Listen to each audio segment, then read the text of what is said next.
when asked to do this, it's always quite difficult to know quite what to do. And so what I've done is I've constructed a lecture on this topic, banking regulation after the financial crisis, partly because it's topical, but also because it allows me to extract from the 9 lectures and, what is that? 9 lectures, 9 2-hour lectures that you get on the course. And it sort of brings a lot of it together into a reasonable focus. So I hope it's going to be interesting for you. It's not a nice, simple introductory lecture. So if you want copies of it, ask for them. If you want to go through them, go through them. And if you want to ask me questions, please do. Because when I give these lectures, it's very much like this, except I'm always sitting down. And basically, we just have what seems like an extended discussion group around the lecture. So the lectures are not very strong formal presentations. They're much more about getting people to understand where I'm coming from, about the various kinds of elements in the lectures that I give. So a little bit about these. I think there's a temptation to think that banking regulation somehow is some project to be finished. It isn't. Banking regulation has evolved over my now 45-year career in banking, and it's evolved a great deal. And we will see some of that in this lecture, how much it's evolved. And you will get some view about where it's evolving towards, because it's changing already. A number of the views that regulators had a little while ago are changing, partly because we're extending the way, the nexus, the relationship between academia and practical banking has become quite close, particularly through regulators. And we're looking at a number of aspects of the way in which banking systems operate. So something called system dynamics. How does a system operate? And that's something we know very little about. It may surprise you.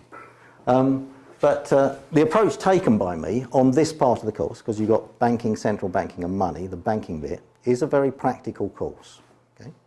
So you should come out of this with a pretty good, strong, practical idea about where banks are, how banks operate, and what issues they face. I sit on the boards of a number of financial institutions. 2 of them are fintechs, and these are really, I find, extremely interesting because I'm in discussions with the PRA, certainly monthly, on issues to do with developing a banking license for one of them, which is a new kind, in inverted commas, of financial institution. They're both new kinds of financial institutions. They're just, one of them's very close to, well, is a bank. We're going to have to get a banking license, so that's quite interesting. And so you very much got the experience of somebody who's bang up to date. My executive career, 32 years with Barclays Bank. I was head of structured products for Barclays Capital.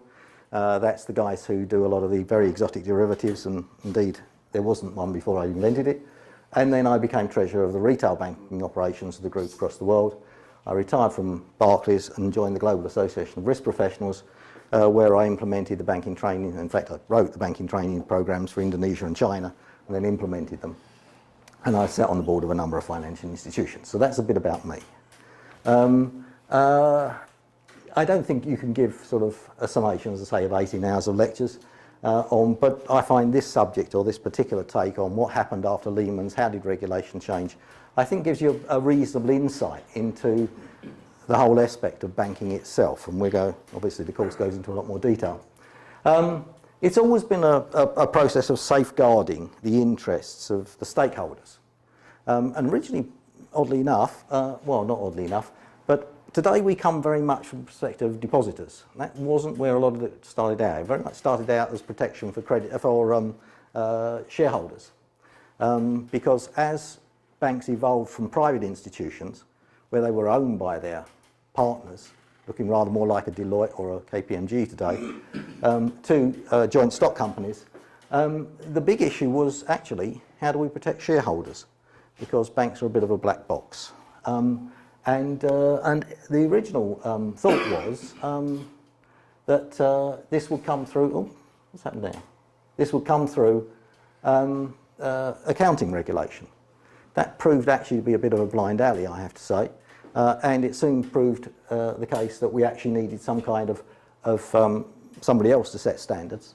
And the Basel Committee was born really in the 1980s Actually, it evolved from a UK, he was the Deputy Governor of the Bank of England, a guy called Cook, and it was called the Cook Committee of the Bank for International Settlements, and it evolved into the Basel Accords.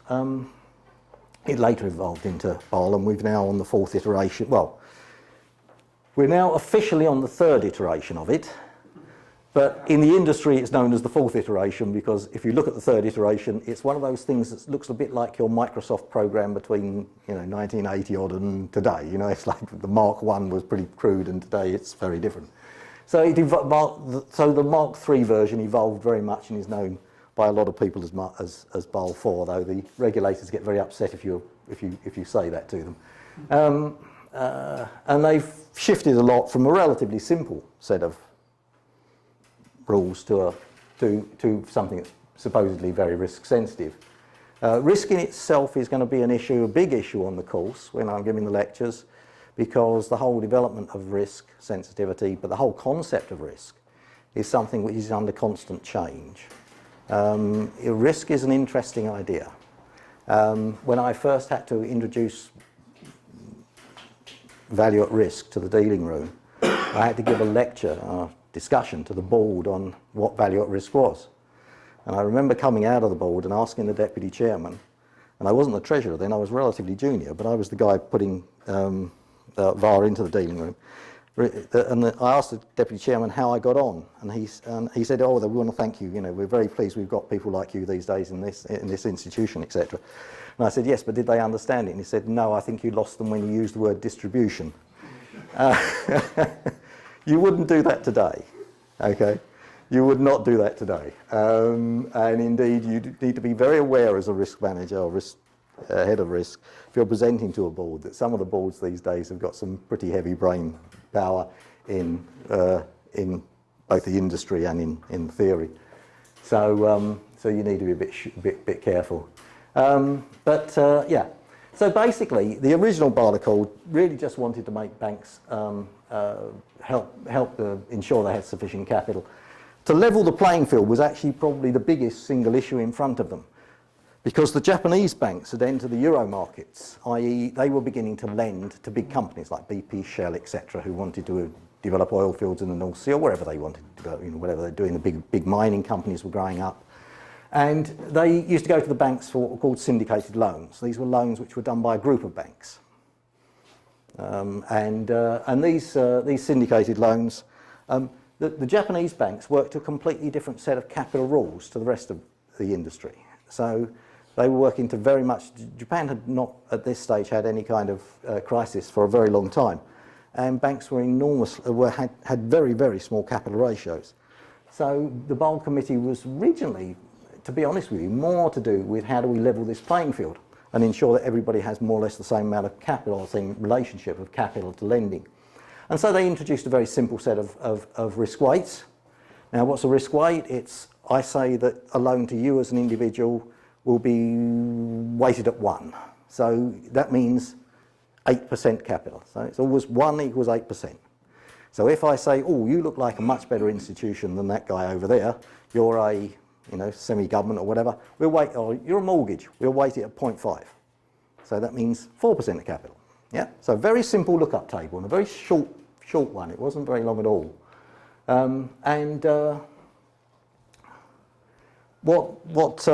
What we had was just this simple lookup table. It's a mortgage, 0.5. It's a loan, 1. Multiplied by 8%, 8%, 4%, whatever. Very simple system. But that soon proved to be rather crude compared with the way in which the banking system actually operates.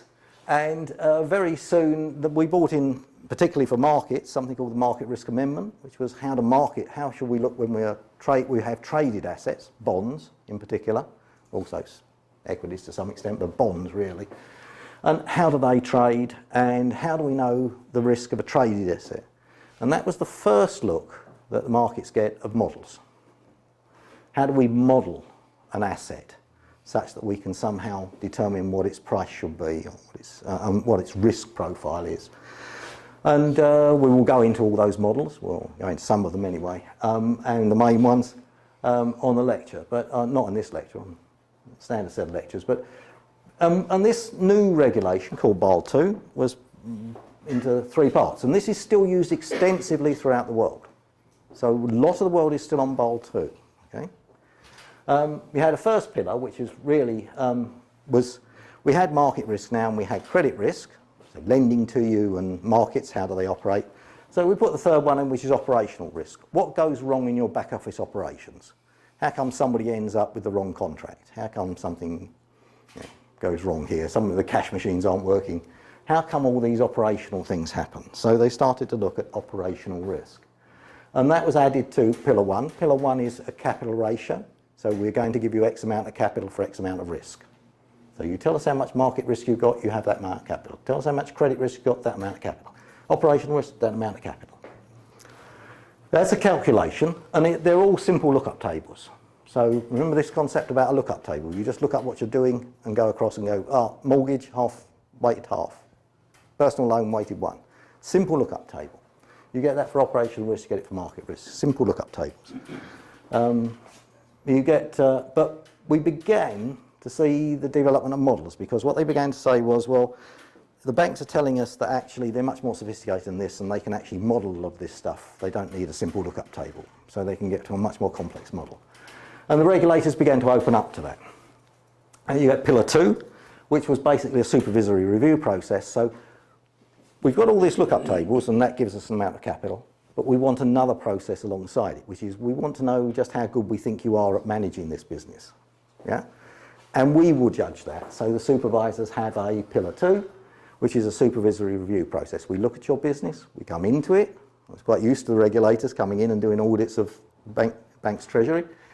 We'll come in, they'll do a review of it, they'll tell us how good or bad they think we are. And then they'll add capital accordingly. And Pillar 3 was about disclosures. Banks' disclosures had been very rudimentary. They didn't tell you very much. Today, they tell you an awful lot. You can pretty much get to the core of a bank's whole asset holding by looking up its report and accounts. But if anybody's got the energy to get through a report and accounts these days, it takes quite a lot, because there are hundreds of pages. And those hundreds of pages have a nasty habit these days of referencing more hundreds of pages up on the internet. So if you want to actually understand it, you've probably got 1,000 pages of reading to get through any bank's report, a big bank's report and accounts. So anyway, Basel III has largely developed into as a result of the financial crisis, and it was actually in existence in its core before the financial crisis, but it wasn't implemented. It had not been implemented. But one of the things that came out of this was that it was felt at the time that the major flaws in the regime were to the definition of capital and to the capital weights. Now, we've gone through the capital weights. They felt that these things were not right. But also the definition of capital was incorrect. Sorry, I thought, do you want to ask a question? No, okay, fine. Okay. Now, the definition of capital is an interesting one, because when you look at capital, you'll think, well, what is capital? It's equity. It's the thing that I've got behind the business. But that wasn't true, actually. There was equity and there was debt. And a lot of the capital that banks carried was actually debt. And it would be at least 50% of the capital base, and often quite a bit higher than that, because you allowed more of it for very special reasons, some of which I will go into here because I've noted them. I'm not going to spend time lecturing you on them, on all what they are. We'll take the odd one and go through it. But a definition of capital they felt was wrong, and the capital weights they felt, especially trading book assets, partly because the correlations between assets, i.e. one asset goes wrong, all the assets go wrong with it. If you know anything about the crisis, or know anything about particularly the development of mortgage-backed securities, you'll realise that very often mortgage-backed securities, when you had a whole group of mortgages, it was thought that they were that these were not highly correlated. What we found in the crisis was that in a bad crisis, they become very, very highly correlated. And I do a talk through to you about how a bond dealer does that, because or bond dealer responds to that, because that was one of the things that I had to do, was alter the way in which I managed the book because of the difference in correlation at different points in the cycle. And thing there that go through in the lectures is correlation is dynamic and conditional. And those are two words that are really focused on quite a lot in some of the lectures that I give, and it's a very important concept. Definition of capital, well, pre-crisis it was basically capable of offering about 2% capital. That was largely because they allowed hybrid debt instruments, and these debt instruments are obviously, the problem you have with a debt instrument is very different from equity. If you have equity, something goes wrong, bad debt comes through, deducts from equity. Can't do that with deducting from your bonds. You owe a bondholder money, X, which has got to be paid, 100 units, got to be paid in 5 years' time. 100 units got to be paid in 5 years' time. You go, sorry, Mr. Bondholder, I've lost some money. They go, well, I still want my 100, thank you very much. The only time you can deduct from his 100 or deduct from his bond is if you actually go into receivership, which is the thing you don't want to do. You don't want your banks going into receivership, because if your banks go into receivership, a lot of other people go into receivership with them. So there was insufficient equity to absorb losses. And insolvency procedures couldn't in fact be used because banks were a combination of too big to fail and too important to fail. They're not quite the same thing, but big and important do matter. If you look at actually Northern Rock, it wasn't a very big bank at all, but at the time it had about 17% of the entire mortgage market in the UK was going through it. So it was very important for mortgages. So you get this strange concept that, well, you get this concept that things are either too big or too important. And so the big lesson that regulators took, it's a controversial decision, but the big decision they took was that the equity was what really absorbed losses, and they wanted banks to have sufficient equity to absorb the losses and still remain in business, not to go into liquidation in order to expense their bad debts. There were some peculiarities which are important in terms of your later career. And one of these is the different way in which different regimes across the world allow different aspects of assets, in inverted commas, in a book to be allowed against capital. So let's take a simple example. Expected losses is a really good one.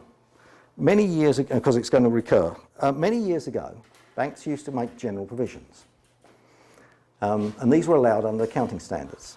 Now, general provisions are an interesting idea. What they are is they say, I lend to all you guys out here. I've lent to all of you. Okay? So I've probably lent you a consumer loan. You've all got one. I know historically that 2 of you are going to default on that loan. I don't know which 2, but I know 2 of you are going to. So I'm going to make a provision when I first start out that some capital is going to be needed to cover those losses. So I'm going to take that capital day one and put it aside. Yeah? And that was known as general provisions. Now, various accounting rules, and we'll hop through them. I'm not going to spend any time on them, but IFRS 39 was the main one. That said, we, the auditing profession, have decided, or the accounting profession, have decided that you can't do that. So what we're going to do is say, you can only expense what actually goes wrong. So if you know somebody has had a loss, you can expense it, but until they have that loss, until they lose it, you keep it all up. Your capital becomes much more pro-cyclical, yeah?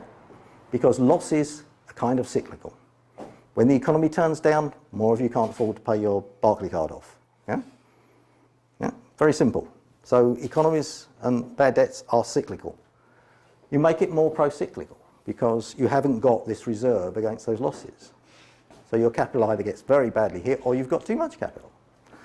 And soon, with models, one of the things you soon learn about models is history really matters.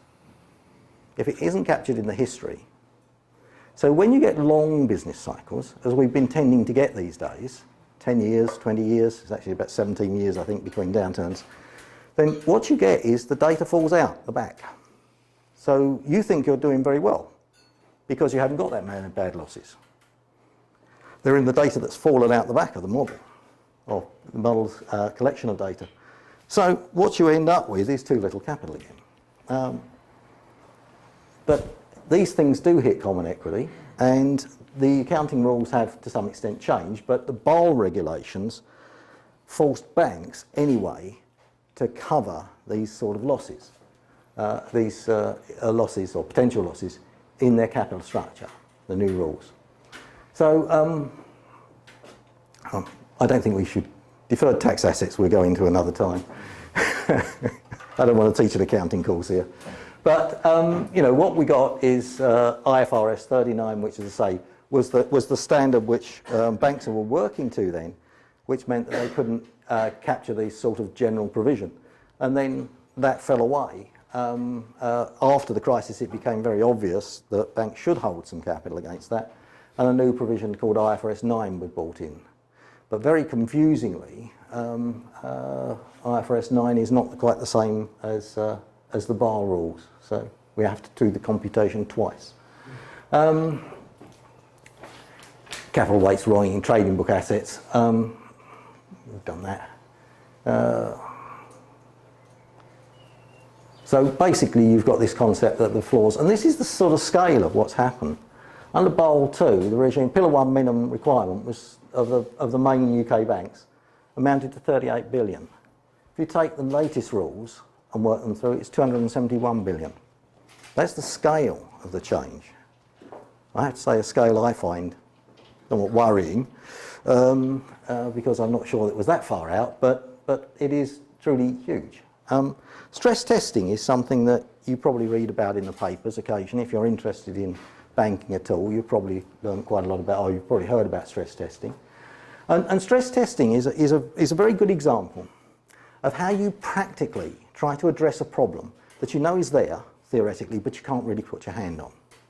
Why is that? Because when you start, and this we go into a lot in quite a bit in one of the lectures, is that when you start looking at tail risk, the things that go wrong when things really go wrong, yeah? So when things really go nasty, what happens? You're down the tail of a distribution of losses. The losses have got to get high. What's the shape of that distribution? And the interesting thing is that your models will have some concept of shape of that distribution. Now, what happens with these models is that you can't really tell what the shape is, because a lot of risk in the tail is actually, again, back to these words, dynamic and conditional. What it means is that the losses change, and they change conditional on where you are in an economic cycle. So they're pro-cyclical, and the losses change substantially in valuation. So don't think of a distribution looking like a normal distribution. Think of the temptation in the industry is to think of something with a fat tail. But actually, increasingly, the concept is of a fatter and fatter tail, a tail that goes like that. So it looks more bimodal.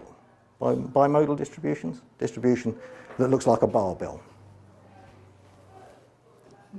Yeah, outturns very common at this end, outturns very common at this end, nothing much in the middle. Whereas the traditional distributions you're looking at as all the outturns are in the middle and distributed around the middle. Very different concept.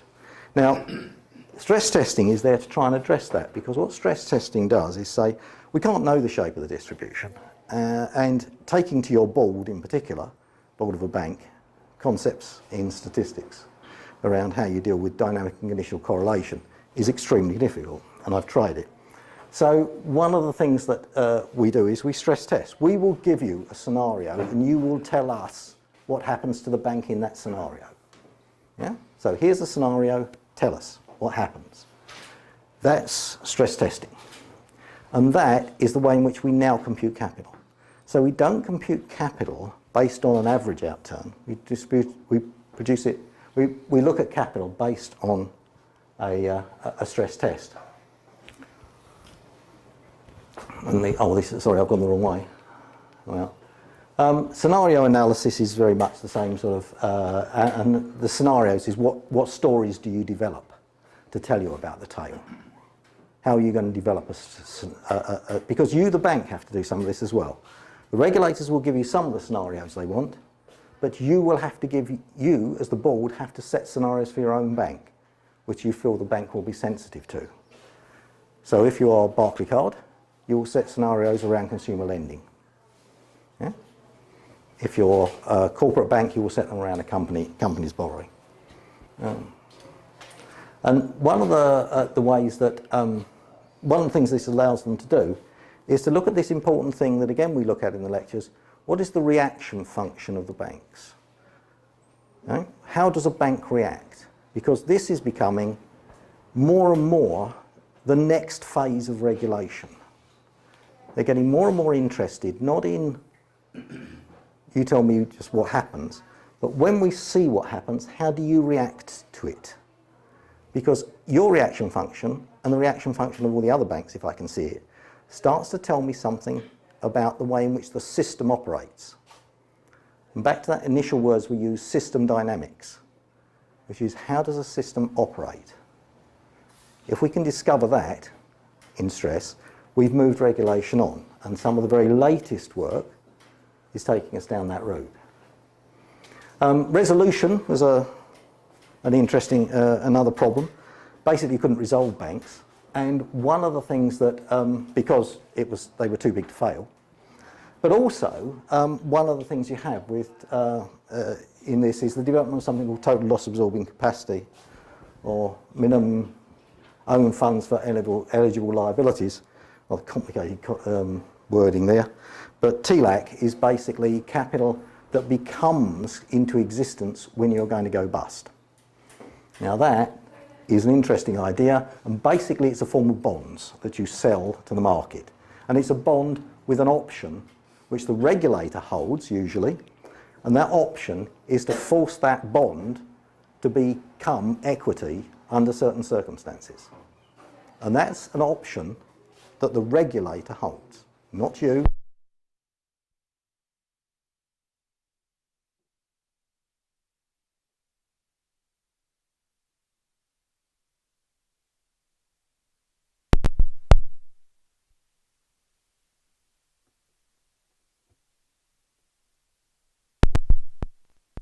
Basel 1, so we're back in the 1980s.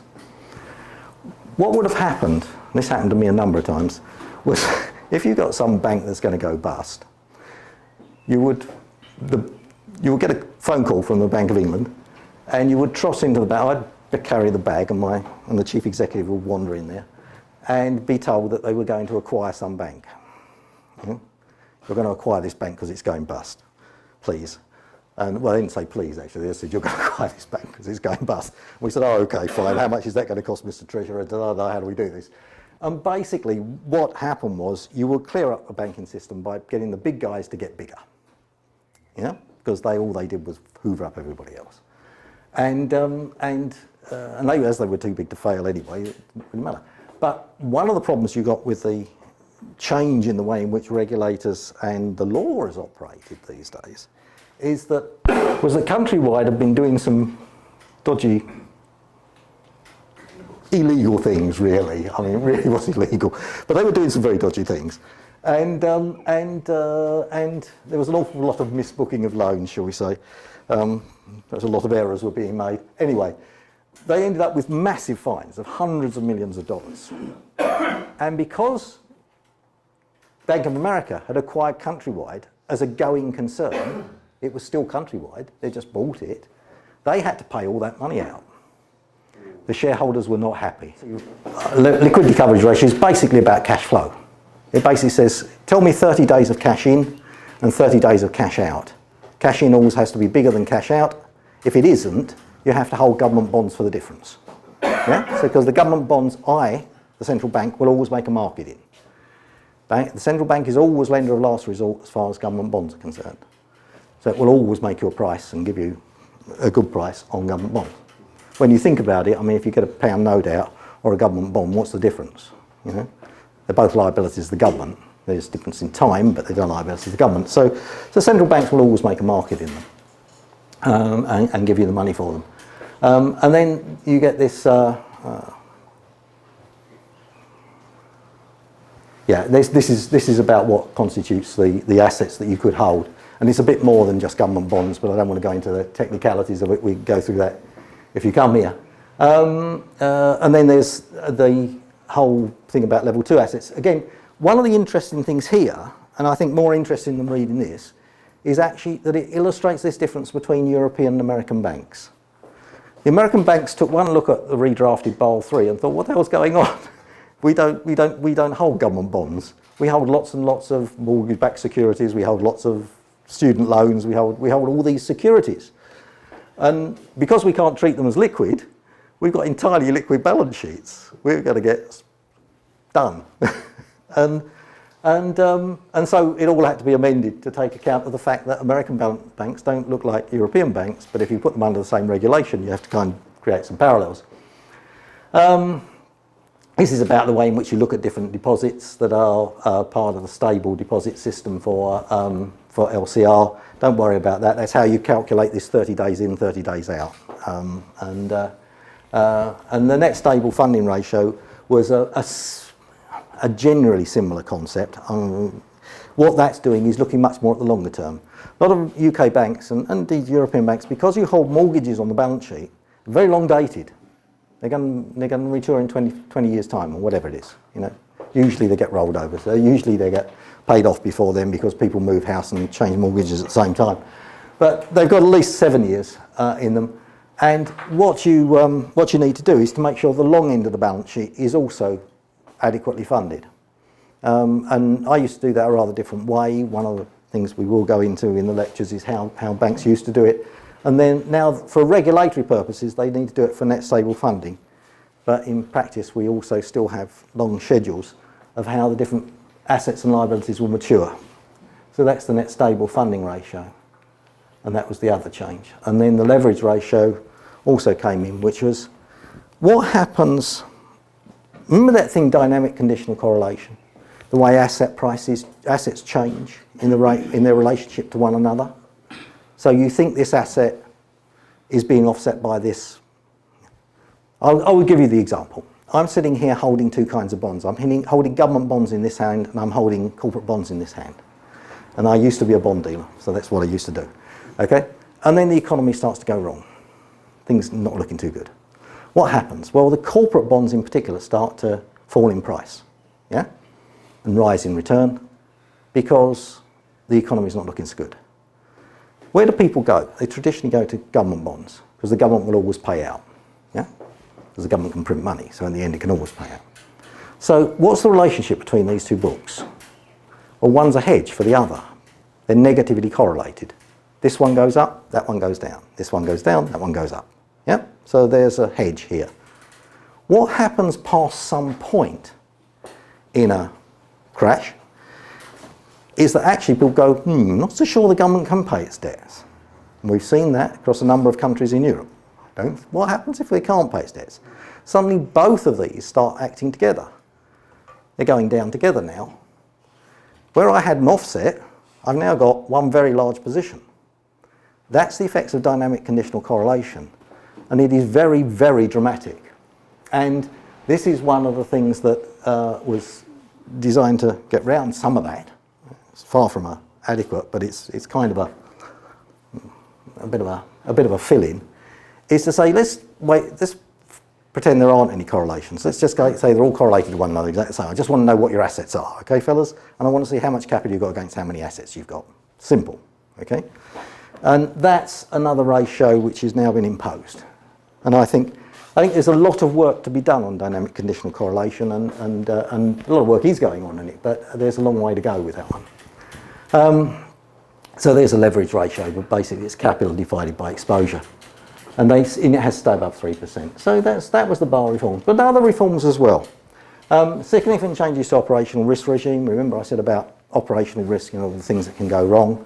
And of course, the big change there is cyber. The big change there has become computers. We're all linked to the internet now. Suddenly, the things that can go wrong over there have multiplied multiple times. And much more difficult regime. Much more difficult problems to face. And that's only just being sort of addressed, to be honest with you, but everybody's looking in that area for the next changes. And they are coming with something called, a paper called Operational Resilience, which was brought out by the Bank of England. We'll come to that in a minute. There's a disclosure requirements regime, more disclosures. Just been having a discussion with Ali about whether that's such a good idea or not.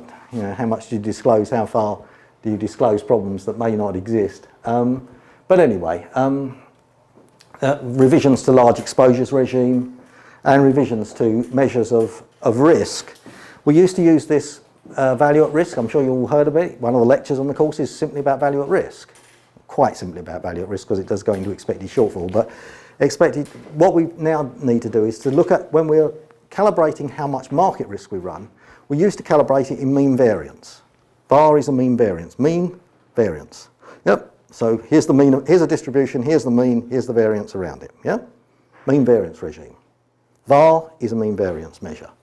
Measures the distance between the median and some standard deviation.